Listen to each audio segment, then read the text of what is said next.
Hello friends, welcome to my YouTube channel. நம்ம இப்போ என்ன பார்க்க போகிறோம் அப்படின்னா, சுக்குட்டி கீரை வச்சு மணத்தக்காளி கீரைன்னு சொல்லுவாங்க, சுக்குட்டி கீரைன்னு சொல்லுவாங்க. இதை வச்சு ஒரு கூட்டு பண்ணலாம். அதுக்கு தேவையான பொருள் பார்த்திங்கன்னா, நான் ஒரு கட்டு சுக்குட்டி கீரை எடுத்து நறுக்கி வச்சுக்கிறேன் குட்டி குட்டியாக. அப்புறம் பார்த்திங்கன்னா ஒரு 50 கிராம் பாசிப்பருப்பு பார்த்திங்கன்னா 1 மணி நேரம் ஊற வச்சுக்கிறேன். 1 மணி நேரத்துக்கு அடுத்து நீங்கள் எவ்வளோ நேரம்னாலும் வச்சுக்கலாம். ஆனால் கம்பல்சரி 1 மணி நேரம் வைக்கணும். ஒரு பெரிய சைஸ் தக்காளி கட் பண்ணி வச்சுருக்கிறேன். சின்ன வெங்காயம் நிறையா எடுத்துருக்கிறேன். இப்போ நம்ம வீடியோக்குள்ளே போகலாம். அப்புறம் பார்த்திங்கன்னா எல்லோரும் என்னோடய வீடியோ பார்க்குறீங்க, உங்கள் எல்லாருக்கும் ரொம்ப ரொம்ப நன்றி. அப்புறம் நிறைய பேர் சப்ஸ்கிரைப் பண்ணாமல் பார்க்குறீங்க. ப்ளீஸ் சப்ஸ்கிரைப் பண்ணுங்கள், பெல் பட்டனை கிளிக் பண்ணுங்கள்.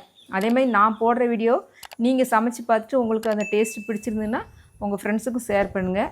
இப்போ நம்ம வீடியோக்குள்ளே போகலாம், சரிங்களா?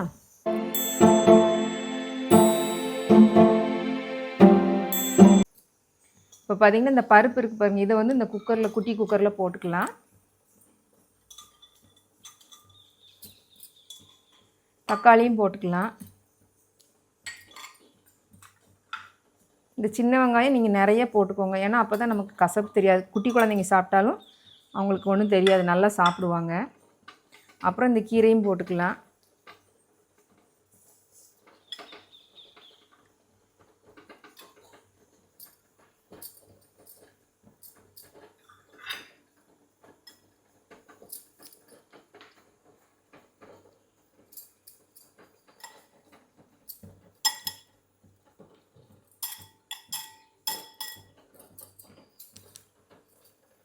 இதுக்கப்புறம் பார்த்திங்கன்னா கொஞ்சமாக மஞ்சத்தூள் போட்டுக்கலாம். இந்த அளவுக்கு மஞ்சத்தூள் போட்டுக்கலாம்.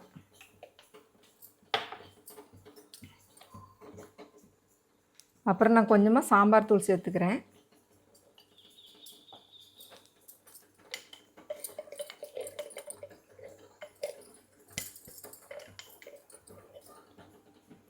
அப்போ மிளகாத்தூள் நம்ம தேவையான அளவு சேர்த்துக்கலாம்.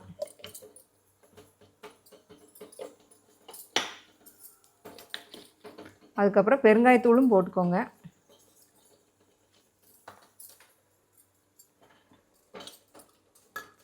நல்லெண்ணெய் இந்த குட்டி ஸ்பூனில் ஒரு 2 ஸ்பூன் ஊற்றிக்கலாம், சரிங்களா?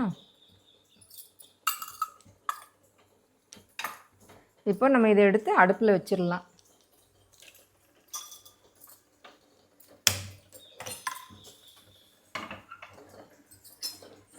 அடுப்பில் வச்சுட்டு இப்படி நம்ம இப்படி பண்ணோன்னா அது அப்படியே கொஞ்சம் இறங்கிக்கும். அப்போ நல்லா நம்ம இது பண்ணி விட்டுடலாம்.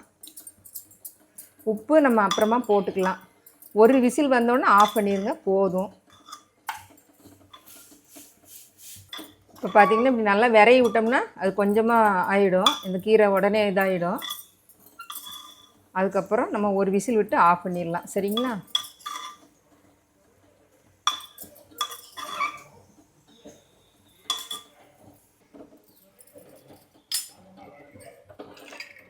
இப்போ நான் சின்ன அடுப்பில் ஃபுல்லாக வச்சுருக்கிறேன். இப்போ பாருங்கள், நம்ம ஒரு விசில் விட்டு ஆஃப் பண்ணிட்டோம். இப்போ வந்து நம்ம விசில் எடுத்துகிட்டு ஓப்பன் பண்ணிக்கலாம்.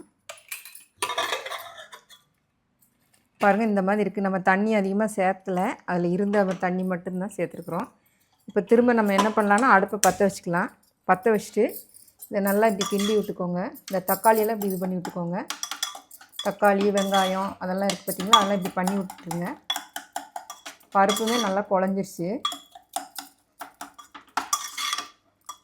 இது பார்த்திங்கன்னா நாங்கள் இப்போ மத்தியானம் ஒரு வேளைக்கு சாப்பிட்றதுக்காக பண்ணியிருக்கிறோம். இது வந்து ரசம் நான் வைக்கலை, இது மட்டும்தான் பண்ணுறேன். அதனால தான் பெரிய சைஸ் தக்காளி போட்டிருக்கிறேன். நீங்கள் தொட்டுக்கிட்டு ரசம் வைக்கிறீங்க அப்படின்னா சின்ன தக்காளியே போட்டுக்கலாம். வெங்காயம் வந்து நீங்கள் சின்ன வெங்காயம் நிறைய போட்டுக்கோங்க, ஏன்னா நல்லா கசப்பு தெரியாது. அதுபோல் உங்களுக்கு உடம்புக்கு நல்ல ஒரு ஆரோக்கியமாக இருக்கும். இப்போ நம்ம நல்லா இப்படி பண்ணி விட்டுட்டு, குட்டி குழந்தைங்க இருக்கிறாங்கன்னா நீங்கள் வெங்காயத்தை நறுக்கி அரைச்சி கூட போட்டுக்கோங்க, ஏன்னா அவங்க எடுத்து வச்சுருவாங்க அப்படின்னா நீங்கள் அரைச்சி கூட போட்டுக்கலாம், சரிங்களா? இப்போ வந்து நம்ம என்ன பண்ணுறோன்னா, இதில் பார்த்திங்கன்னா நான் தேங்காயும் சீரகமும் சேர்த்து அரைச்சிருக்கிறேன். இதை வந்து நம்ம இதில் சேர்த்துக்கலாம்.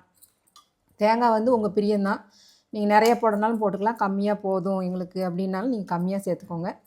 எங்களுக்கு 3 பேர்த்துக்கு சாப்பிட்றதுக்கு வேணும் அப்படிங்கிறத நான் கொஞ்சம் அதிகமாக தான் சேர்த்துருக்குறேன். அப்போ தான் நமக்கு கசப்பும் தெரியாது, அதுபோக எங்களுக்கு 3 பேருக்கு தேவைப்படும் அப்படிங்கிறக்காக இவ்வளோ வந்திருக்குது, பார்த்துக்கோங்க. இப்போ வந்து இது லைட்டாக கொதிக்கட்டும். கொதிக்கிறதுக்குள்ளே நம்ம வந்து இதுக்கு தாளிசம் போட்டுடலாம். சரிங்களா? நல்லா விரைய விட்டுட்டு நீங்கள் தேவையான அளவு உப்பு போட்டுக்கோங்க.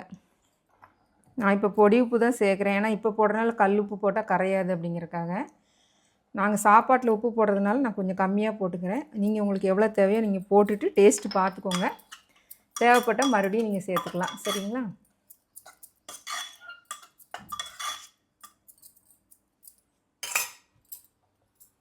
இப்போ பாருங்கள் நல்லா கொதிச்சிருச்சு. நம்ம இப்போ ஆஃப் பண்ணிடலாம். உப்பெல்லாம் நான் பார்த்துட்டேன், சரியாக இருக்குது. இதை நம்ம அடுப்பை ஆஃப் பண்ணிடலாம். சரிங்களா?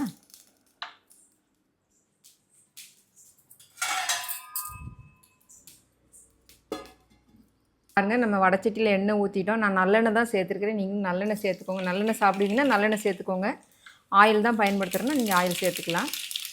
இப்போ நான் சின்ன வெங்காயம் கருவேப்பிலையும் போட்டுடுறேன். இப்போ பார்த்தீங்கன்னா நம்ம தாளிச்சிட்டோம். இந்த மாதிரி முருகலாக தாளித்து நீங்கள் கொட்டிட்டு டக்குன்னு மூடி வச்சிட்டிங்கன்னா நல்ல வாசமும் இருக்கும். அதேமாதிரி நல்ல ஒரு டேஸ்ட்டும் உங்களுக்கு கிடைக்கும். இதை நீங்கள் எப்போவுமே பண்ணுங்கள் எல்லா குழம்புக்குமே. இப்போ அடுப்பை ஆஃப் பண்ணியாச்சு. நம்ம தாளித்து கொட்டிடலாம்.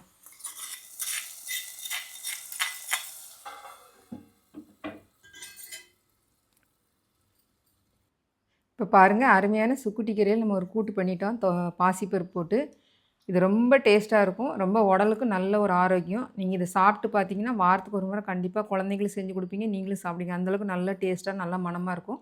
முக்கியமாக இதில் அதிகமாக கசப்பு தெரியாது. நம்ம பருப்பு தேங்காய் எல்லாம் சேர்த்துருக்கறனால. அதுவும் பார்த்திங்கன்னா சின்ன வெங்காயம்லாம் போட்டிருக்கிறதுனால உடம்புக்கும் நல்ல ஆரோக்கியம். நீங்களும் வீட்டில் செஞ்சு பாருங்கள். சாப்பிட்டு பாருங்கள். எனக்கு கமெண்ட் பண்ணுங்கள். என்னோடய வீடியோ பார்க்குற எல்லாருக்கும் ரொம்ப ரொம்ப நன்றி. வணக்கம்.